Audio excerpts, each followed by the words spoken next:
আব্বা আজকে থেকে সব কাপড় চোপড় তুমি ধুইবা। আজকে থেকে রান্না বাড়ি, কাপড় চোপড়, থালা বাসন সব তোমার ধুইতে হইব, তো সব কাজ তোমার করতে হইব।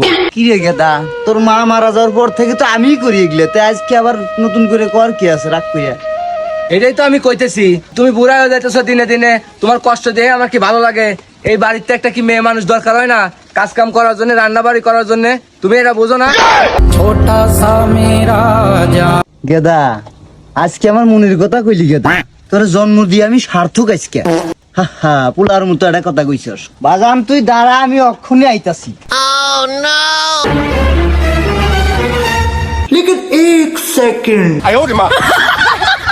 গেদা আজকেই তোর মায়ের দিয়ে চল। ছিড়বো সারা জীবন খালি নিজের চিন্তাটাই করলাম। বুড়া যে বড় হয়ে গেছে, বুড়া বাইকে তাল গাছ উঠে গেছে, বিয়ে করার নামে খবর নাই। সে নিজে বর্ষায় যে বয়ে রয়েছে, বুড়া বয়সে বিয়ে করার স্বাদ জাগছে তার। शाबाश बेटा।